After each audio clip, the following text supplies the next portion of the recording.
do you think Budenholzer is trying to uncork in Game 2? What can be uncorked in Game 2 to even this thing up and move back?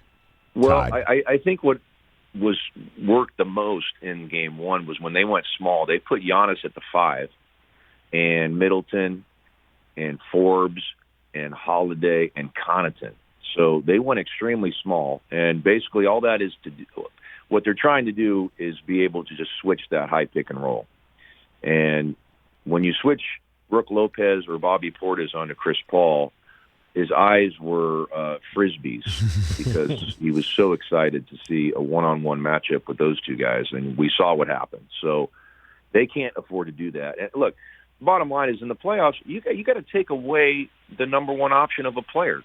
Whatever he does best, you want to make him have to go to option B. Chris Paul is one of the best mid-range shooters the game has ever seen. So if you're switching screen and roll, he's going to get to that spot whenever he wants, if it's Bobby Portis or Brook Lopez guarding him. And that's exactly what he did. So they went small. They were down 20. They cut it to 7 when they went to that small lineup. So I would expect that we see that small lineup quicker in this ball game.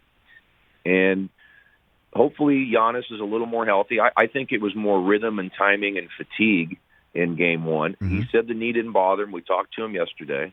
So I think he's going to continue to get better as the series moves on.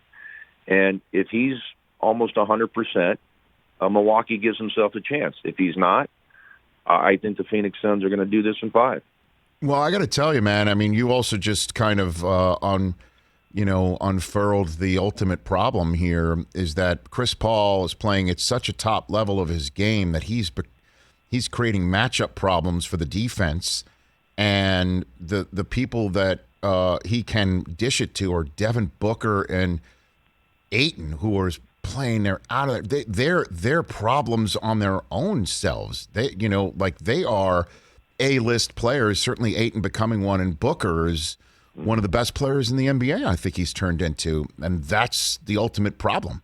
That's a heck of a super team. I'll say it. When you want to put Paul together with Booker and Ayton, we might be looking back at some point, depending on how long the run might go, and say that's a three-headed monster that's as good as any in the NBA. Is that too much to say, John, or what? What do you think about that one? No, I'm with you, and it's put together differently. Right? This is not free agents, guys getting on banana boats and deciding to play together.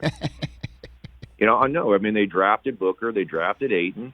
Obviously, you bring Chris Paul in, but this is a heck of a Phoenix Suns team that you wish Chris Paul was 26 instead of 36, right? Because they'd be around for a long, long time. Now, I don't know how long Chris Paul can play at this level. He's got one more year on his deal that apparently he's going to tear up and try to get 3 years into it to get another $100 million, because I'm sure he's having a hard time finding food to eat at making just $44 million. State Farm commercials don't make themselves, John. You know what I mean? They just don't make themselves, State Farm commercials, You gotta. Well, no, I mean, James Jones, and they've done a heck of a job. Sure Monty have. Williams is really the guy that's created this culture. And they're really good. And I hear people talk about them being a fraud being here. Like, not really. Not in my opinion. This is a heck of a team. Well, Jon Barry here on the Rich Eisen Show, calling the NBA Finals for ESPN Radio, Game 2 tonight. And so, look, I kind of hit that asterisk conversation about the Suns with my colleague here on NBC Sports on Peacock, Michael Smith with Brother from Another last week, about the Suns maybe having an asterisk to them because they beat a Clippers team without Kawhi, and LeBron wasn't LeBron, right? And Anthony Davis wasn't healthy, and all of that. And Jamal Murray was out for Denver. Correct. And then, the Nets were not the team that they're facing because they didn't have their team intact. But you still have to beat who's right there in front of you. It's still a crucible. It's still a run that you have to make.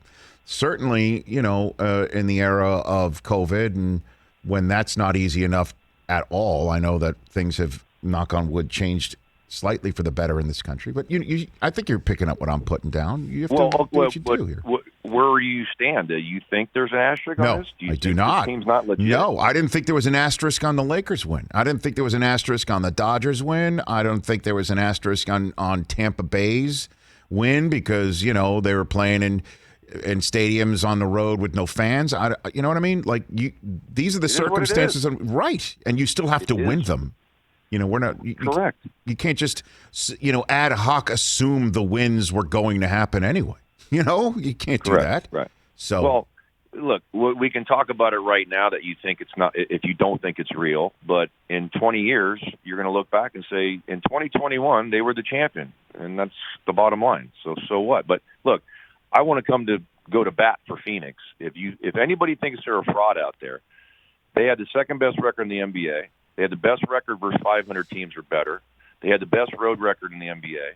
They had the best record in one-possession games, and they closed out 3 series in this playoffs on the road.